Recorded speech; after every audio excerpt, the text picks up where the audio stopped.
Your hero's journey begins as you return from the dead, miraculously resurrected by a device known as the Well of Souls.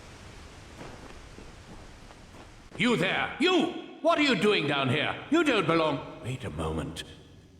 No. You soon meet a gnome named Fomerus Hughes, who's amazed that his experimental Well of Souls has finally worked.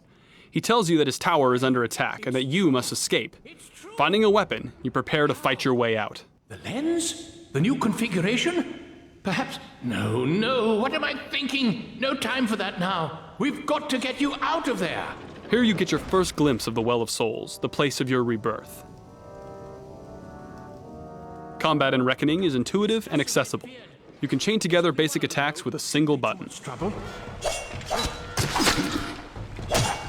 Well done.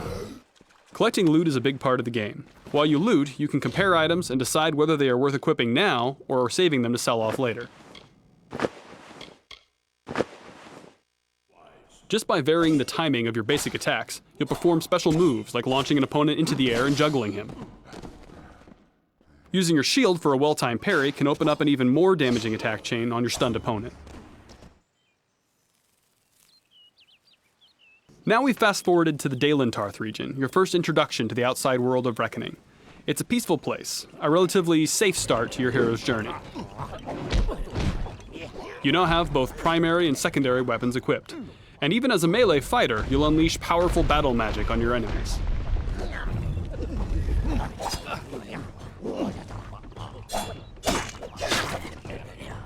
Sometimes you're rewarded with opportunities to dispatch enemies with a special Fate Shift kill. Building up enough Fate energy allows you to perform even more powerful attacks.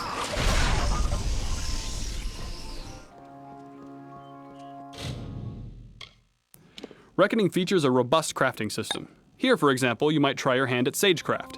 Using this altar, you insert a magical gem into a longsword, upgrading it to a more powerful flaming sword.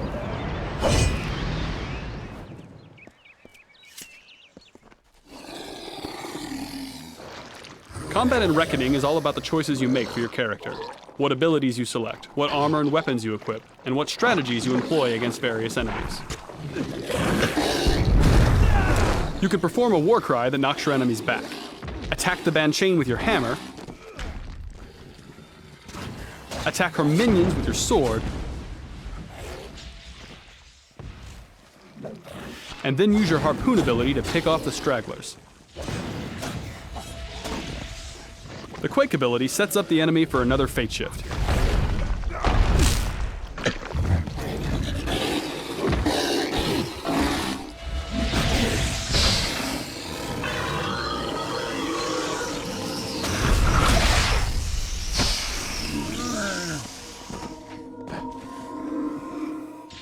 Finish off the remaining foes using the special attacks with your hammer.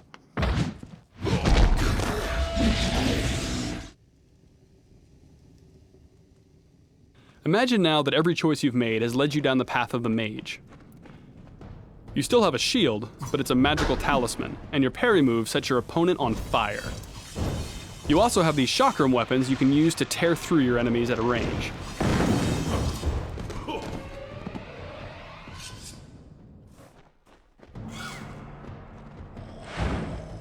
Magic is your main weapon and defense. You teleport to dodge attacks, and your Mark of Flame lets you tag enemies individually, then detonate them in a fiery explosion. Even as a magic-focused character, you still have primary and secondary weapons. In this case, you're using an ice staff and a pair of flame chakrams.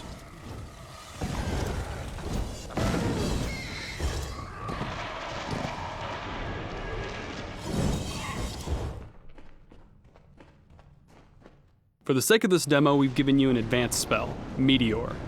Here you can see the kind of power a high-level mage can unleash.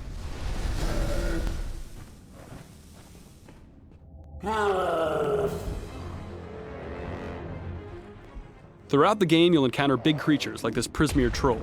Most RPGs would turn this into a highly scripted fight, but in Reckoning, these encounters are action-oriented in real time.